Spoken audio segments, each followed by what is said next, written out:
Hey guys, what's going on? I want to take a look at Cardano. Ticker for this is ADA, and I'm currently on the weekly time frame. I think I've covered this coin about 3 or 4 times in the past, but just in case you haven't watched those, I'll give you a brief overview of the macro and what's going on in the higher time frames. But before I get into the analysis, I should mention a couple things. Number one, if you're not subscribed and you want to get notified when I release these videos, just click subscribe, click the bell, click on all. If you don't subscribe and you click away, you may have a hard time finding this channel again just because it's relatively new and we only have around about 1,000 subscribers or so. And secondly, if you want an exchange to trade Cardano and all sorts of other assets on, I put a link to the one that I personally use in both the pinned comment and the description.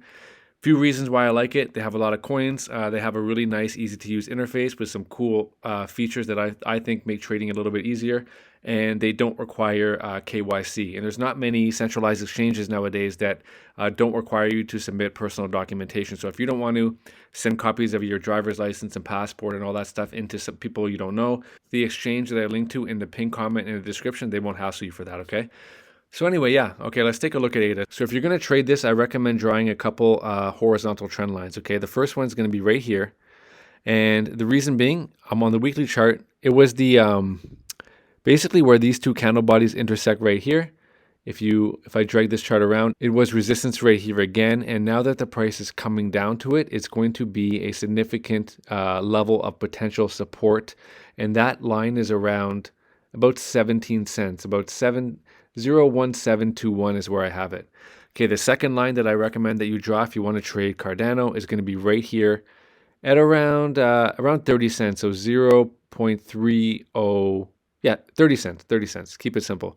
And the reason why this level I feel is significant, it was the support level right here.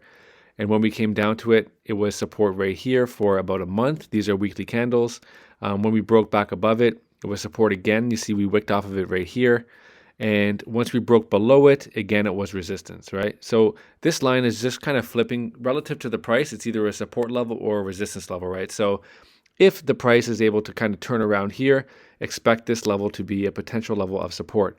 And you can use these levels to place trades, right? So for example, if you're above it and the price comes down, you can look to enter a position if you get some sort of bullish candlestick formation, and you use it as a backstop for your position. So you place a stop loss just below it, or likewise, if the price comes up to it from below and it's showing signs of weakness, you can enter a trade and then place a stop loss just above it. Okay, so once you've drawn these two horizontal lines on your chart, the next line you can draw is right here. Take just a regular trend line and connect the lows here. So connect this low to the low of this wick, and this is going to be in play just in case this price comes back down. You can look to this level as a potential level of support. Now of these two levels, this trend line and this horizontal line here, I'm going to have more confidence that this horizontal line is going to hold. In fact, if Bitcoin crashes for whatever reason, and if the price does come down to this 17-cent level, I'm personally going to enter a long position in this range. But of course, I'm going to wait for candle confirmation, right? So I want to see, candle bodies closing above this line, and then I'll take a position and I'll place a stop loss below here. And what you can do, I'm not sure if you know this or not, but when you're using TradingView, I'll put a link to this TradingView program in the description as well. I think if you opt for the paid plan through that link, you also get a discount as well. But you can just click it, right click, and then you can do add alert. So I can add an alert to this trend line when the price comes down and interacts with this trend line. I can add an alert so I get notified, and then I can look and see what's happening and take my position, right? So just do this, and then you kind of set your parameters and just click create. And you can say like how do you want to get notified, right? So they can notify you by email, a pop-up, whatever you want, right? So if you have the app, they'll notify you in the app. But yeah, you can just get an email or whatever. Okay, now you see these two lines down here. This is a falling wedge, right? This is a descending wedge. More often than not, this pattern will break to the upside. And when you break to the upside from a falling wedge, or pretty much any resistance level, more often than not, the price is going to come down and retest it as a support. And that's exactly what happened here. We broke out, the price came down and tested it for about 2 months. Then we started to make our move up. Everybody got excited, and then Bitcoin sold off. And then, yeah, here we are down here. Okay, so where we are right now, this could potentially be a triple bottom, right? So we have this low, and then right here. When the price comes to like this sort of formation, what I like to see, I like to take a look at the oscillators and I look for divergences, right? So right here, you see the stochastic. So we had a low, then a higher low, but on the price, we had a low, then a lower low. bullish divergence, right? And we came back down to retest it one more time. So let's see how this holds up. But so far, it looks good for a bullish divergence on the stochastic and also the divergence indicator. We still haven't breached this trend line. So we had a low, a higher low, and then a higher low in addition to that, still aligned with this trend line. So I would like to see this trend line right here hold on the divergence indicator.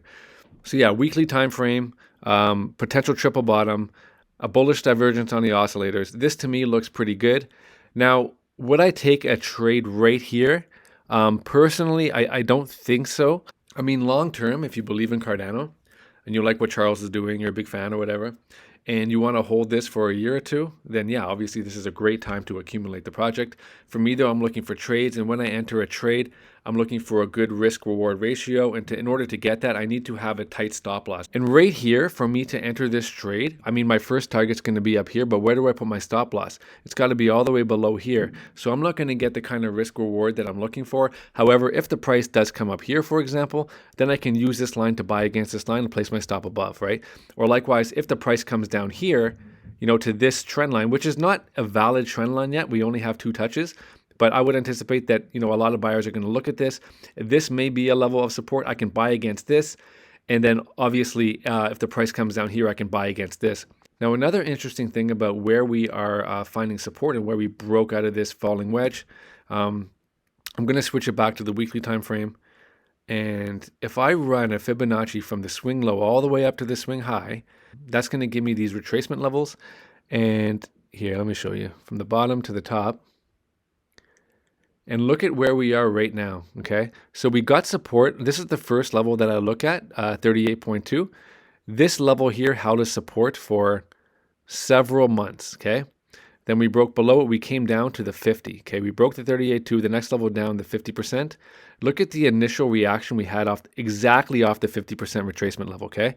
Huge move up. A lot of traders were looking at this level, and then we came back down. This level was support once again, and here we are again back at the 50% retracement level. So now we're at 3 touches on the 50% Fibonacci retracement while showing a bullish divergence. Looks okay to me, but the question is what's going to happen with Bitcoin, because what's going to happen with Bitcoin is likely going to be the driver of what happens with the altcoin market, right? But yeah, I think that about wraps it up for today's look at Cardano. If you found it helpful, once again, click subscribe, click the bell, click on all. That way you get notified when I release new videos. And yeah, if you're looking for an exchange to trade these assets, my personal favorite one is in both the description and the pinned comment. However, I should say a little disclaimer, I would never put all of my crypto on one single exchange. I would never put all of my crypto on any centralized exchange at all. Keep the majority of your cryptos stored safely on a hardware wallet. That's what I would recommend. And only take a small percentage of that to do your day trades with, right? And as you make profit off your day trades, then move some of the profits back into other assets, or move some of the profits back. If you want to stay in crypto, move it back onto your hardware wallet. Because I mean, look what just recently happened with FTX, right? You can't always trust these exchanges, right? That's the whole point of crypto, is decentralization and eliminating the need for third-party trust, right? You don't want some little weasel like Sam Bankman-Fried stealing your crypto, right? So just take precautions. All right, guys, that's it for now. Take care. Have a good day. Bye.